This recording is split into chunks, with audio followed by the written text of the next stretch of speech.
ISP, VSP, USP, NTC, PSC, enlisted in the Sri Lankan Army in 1981, having completed his education at St. Benedict's College, Colombo and Royal College, Colombo. He followed the Basic Officer Cadet course at the Sri Lankan Military Academy, Gunathilaka, passing out as the best all-round officer cadet, winning the Sword of Honour. He had an illustrious career spanning over 35 years, engaging in all the highly demanding command, staff and instructional appointments at the tactical, operational and strategic levels during conflict and post-conflict. He has been recognized for gallantry and is a recipient of the Vishishta Seva Vibhushan for distinguished service. He rose to the office of Chief of Staff of the Sri Lankan Army in 2016. He made a successful transition from military to corporate in 2017, joining Ambion Holdings PLC, a diversified mid-sized conglomerate investing in manufacturing, technology, financial services, real estate and retail industries.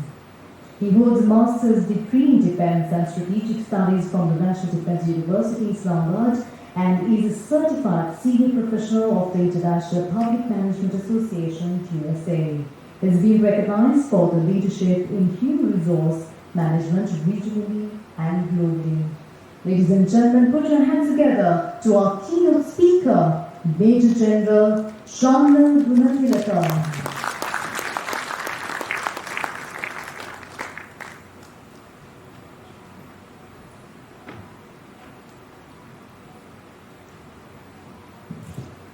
Reverend Sir, our dear Chief Guest, Professor Gunathilaka, members of the Board of Management, distinguished guests, ladies and gentlemen, I wish you a pleasant evening. Convocations are time to celebrate courage, commitment and accomplishments. And I am delighted to be part of that celebration this evening. I wish to extend my heartiest congratulations to all those who graduate this evening.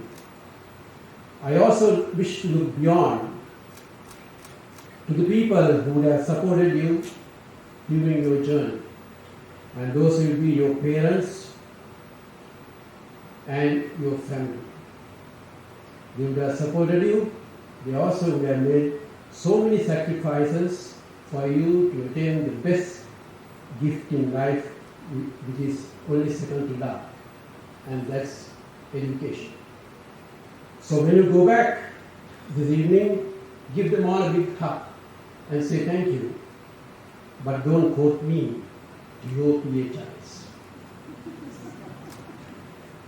Respected members of the faculty, I can imagine the sense of satisfaction and pride that you enjoy at this moment, seeing your students ride out of campus as confident and capable men and women.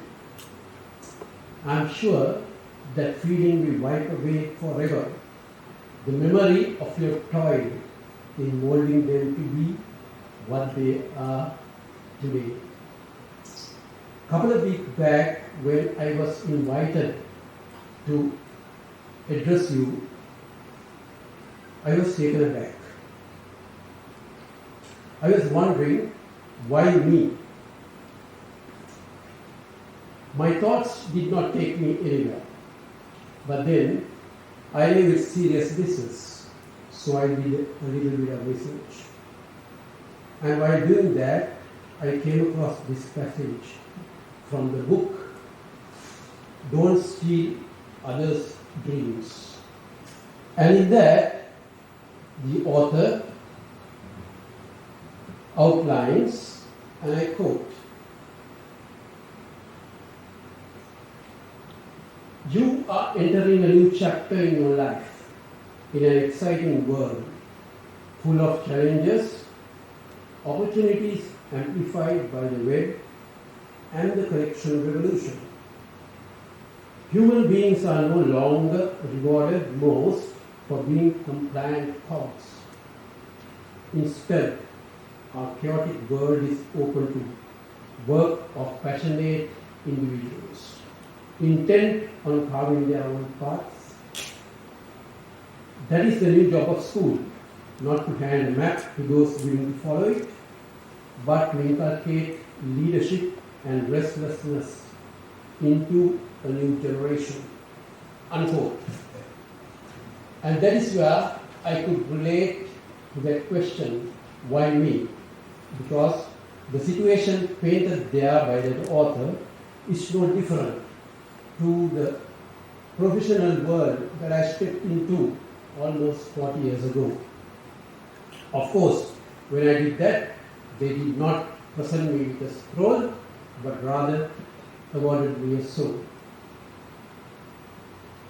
And thank you, Bradley, for bestowing this honor on me to address you at this momentous occasion. Ladies and gentlemen, now I will share a few thoughts of mine which I feel will help all those graduating today not to be overwhelmed by the often scary picture that is painted of the years of excitement and adventure that is ahead of you. While doing that, I will be drawing linkages to my experience in the fight against insurgency and give you some real-time examples. I thought of drawing those parallels to the fight against insurgency in Sri Lanka because that is the foremost benchmark in contemporary military history in Sri Lanka. So, number one, as you step out, destiny will lead you to different paths and different jobs. Embrace whichever you take. A few of you will be fortunate to do what you love. Most of you will have to love what you do. This is going to be imminent with the disruption that Industry 4.0 has already brought in and disruptions that will follow it. And I'll tell you why. All of you have seen that omnipresent picture of that soldier which started popping up on social media, on posters, post year 2006. A soldier clad in camouflage fatigues, unshaven, bandana on the head, machine gun in the hand, belts of ammunition around the neck. If you have not seen that, when you go back today, just Google Sri Lanka Army soldier and you will see him popping up in several poses. Now that soldier did not join the army to do that. When he was a teenager, there used to be convoys of military trucks passing through his village and soldiers sitting at the rear were clapping and singing away. But sadly, when he joined the army, the singing job was gone. Insurgents had resorted to the tactics of landmines. So, moving into convoys was finished. Soldiers had to fight their way through. But he did not quit. He learned to love what he was doing. And by 2009, he has now become the mirror image of the Sri Lankan army. And moreover, he has been doing that, being prepared to sacrifice his life with no questions asked. Why does he do that? He's just part of a team, but those teams are family. Those teams are family. So we all know, all of us tend to do what we don't like for the sake of family. And that's why that soldier started liking his job and did what he has done. So for all those who are in a leadership role, this is something that you can look at in motivating your reports, your colleagues, etc., etc. Of course, we will not be able to match the infrastructure of the military in doing that.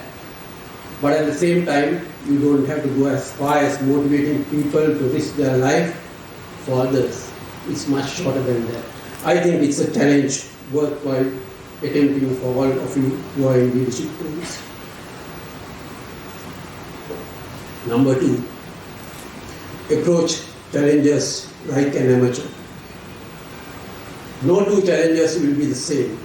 Your experience is likely to be obsolete as you face new challenges. Always try to look at challenges from different dimensions and seek direct and simple solutions.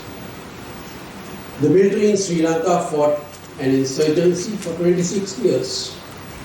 I count 26 years from 1983 to 2009 because that is the time that I was involved in it, although in a very small way. Dealing with the insurgency with complexity and responding with sophistication only led us to a stalemate for over 23 years, from 1983 to 2006.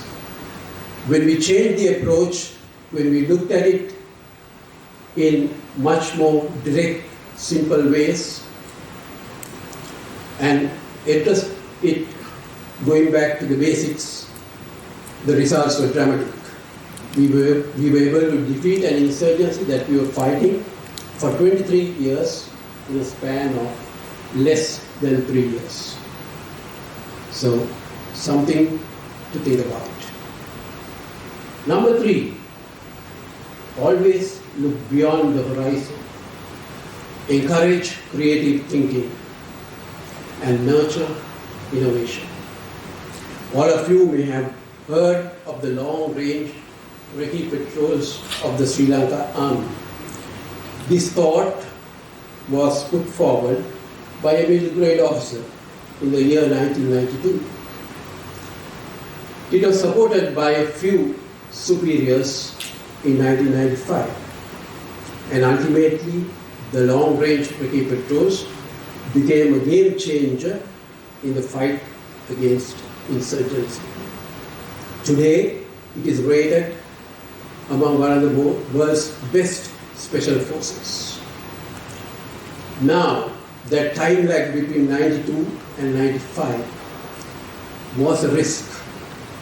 In the military, I would put it as a minor risk, because you don't find people resigning from the Sri Lanka army and joining another army.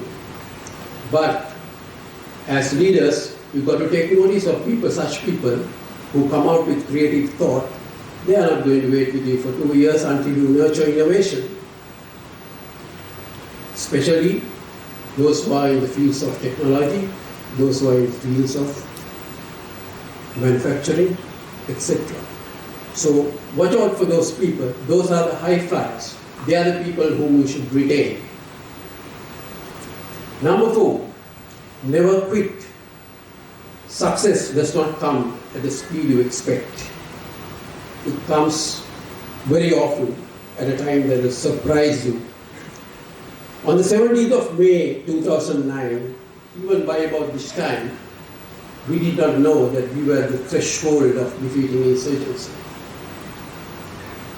By 18th May 2009, insurgency in Sri Lanka was part of history. It applies to the corporates too. If you wish to know how, read the story of Srikant Bulla, the blind CEO who raised a company that is today worth 48 million sterling pounds. It relates to personal life too. You can read the story of Dhananjay Hettiarachchi, the world acclaimed Toastmaster. Finally, number 5. When you succeed, be grateful to the ones who offered their shoulders to you to rise and achieve great heights. Again, from the military, by the time we defeated insurgency in May 2009, 25,000 of our comrades had made their supreme sacrifice. Over 18,000 had shed blood, sacrificed limbs, lost sight, hearing, and speech, for a little over 200,000 of us to savor the sweetness of a mission accomplished. So, ladies and gentlemen, take courage, keep a cool head, keep your feet on the ground, keep the nation at your heart, and pursue your dreams and be erstwhile sons and daughters of Mother Lanka. I wish you good luck.